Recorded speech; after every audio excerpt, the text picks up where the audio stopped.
Welcome back, ladies and gentlemen, to the 3K Challenge. Over the past 5 chapters, my goal of trading $3,000 of buying power to purchase Crab Rangoon with my gains has gone unrealized, since I had no realized gains. In fact, I managed to get myself tangled up in a poorly executed Iron Condor, which resulted in about $500 of cumulative losses, thereby canceling all other gains and dropping me into the red. This is a strategy known as TLS, which stands for trading like shit. The TLS strategy has been a common problem for me. Although there was no episode last week because I was working on a dank trades video, I did continue trading, and this challenge shall not be stopped by such modest losses. Here in episode 6, it's time to get back on my feet. Despite the filthy L on that Iron Condor, my account currently stands at $12,933, down only $67 from my starting point. How is it possible that I did not get blown out by my garbage trading so far? Well, I was down $300 at the worst point. But last week, I sold a put on Robinhood, ticker HOOD, to collect a thick premium and recover most of the losses. But Mikey, you're supposed to only trade with $3,000 of buying power. Selling a $60 put on Hood is against the rules. You're right. That's cheating. I cheated. But you know who else cheated? Mark McGwire, the MLB Hall of Famer who used performance-enhancing supplements to improve his batting, including his record-breaking 70 home run season with the St. Louis Cardinals.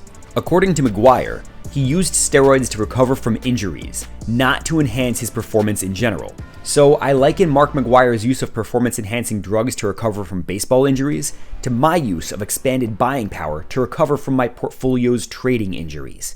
If you don't like it, take it up with the Baseball Hall of Fame. And since I am still in the hole, starting the week down about $65 from my starting point, I'm going to do it again. It's the morning of Monday, May 19th. The market is down modestly due to this ridiculous US credit rating downgrade by Moody's. I don't know who this Moody guy thinks he is, but this notion is absurd, and the fact that it's causing a market decline makes no sense. So I'm going to run back to Robinhood, ticker HOOD, and sell an out-of-the-money put expiring on Friday. I could do the $60 strike or the $59 strike. Given the deltas both approximately 30, these are both reasonable. But I'm going to go with the $59 strike because it's a little further out of the money with the delta at 26, and the premium is still enough to put me over my starting point. So this is a pretty conservative strike, and I don't think it will take the whole week for me to see a $13,000 portfolio again. I may even roll this put to a higher strike later in the week. By Friday, I expect to be back in the green and postured to move on to clearer skies. Obviously, I missed the bottom and would have been better off just holding SPY, or even box for that matter. But every day is a new opportunity for the degenerate trader, and I have no doubt that Rangoon will be mine before you know it. And the easiest way to get Crab Rangoon is to do the sponsored segment. So I would like to thank the broker Moomoo for sponsoring the 3K Challenge. Moomoo has decided to extend its new user promotion to July 31st, giving you an extra 2 months to take advantage.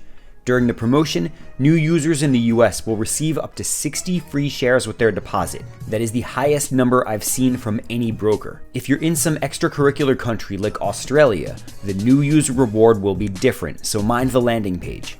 The best move is to make your deposit and hold cash to collect the boosted 8.1% API while you wait for the shares to vest. Then you can do whatever you want. Existing users do not get free share rewards for additional deposits, but we do collect Moo points, which can be exchanged for vouchers that give us cash back when our trades settle. I've used these vouchers several times, and it feels like getting a discount on your shares. You can also trade the Moo points for merch like chess sets instead, if you really want to. Join now with my referral to get the full reward. I'd like to say thank you to Moomoo once again for sponsoring, and now let's get back to the action. We're just shy of market close on Thursday, and Robinhood shares have had no trouble at all this week. With just a few bucks left in premium on my Hood short put, I'm going to close this out now and have my buying power ready to go for a new trade tomorrow. My account is now safely above $13,000, and I'm back to where I was 6 weeks ago, when the market was much lower than it is now, and I basically wasted that entire opportunity.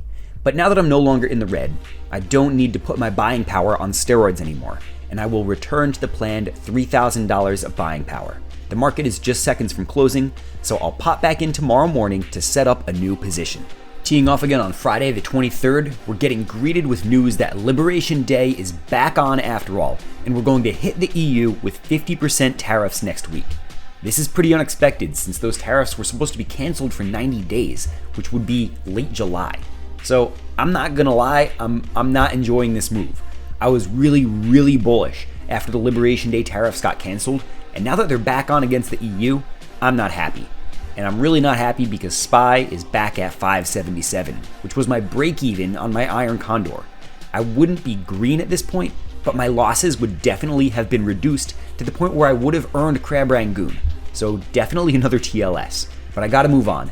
I have $3,000 of buying power ready, and I think SOXL, now hovering around $15, is underpriced. I know we're about to put tariffs on the EU again. This is not the time to go long a leveraged semiconductor ETF. But I was already fooled twice into thinking that Trump would crash the market on purpose. He has already shown that his tariff threats are not serious.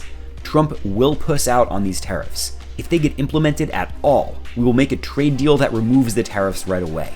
This dip is a nothing burger. I'm going to sell the at-the-money put expiring today for $20 and use the premium to buy a share at close. I don't think this will get assigned, but if it does, I will be perfectly happy taking SOXL shares at $15. This leaves me with another $1,500 of buying power. I'm going to reflect on what to do with this and then come back to put it to work. It's been about 45 minutes and I decided that I am cool with SoFi at $13. I think the bears are wrong about SoFi being ass because I used the platform for the freeloader challenge for the deposit 25 to get 25 new user bonus for investment accounts and the deposit 50 to get 25 bonus for banking, and ended up keeping both accounts. The bears aren't keeping up. SoFi isn't Robinhood, but it's growing, and younger people generally like SoFi more than the big banks. So I'm gonna start wheeling this around $13 and use the premium to buy shares when the trade expires.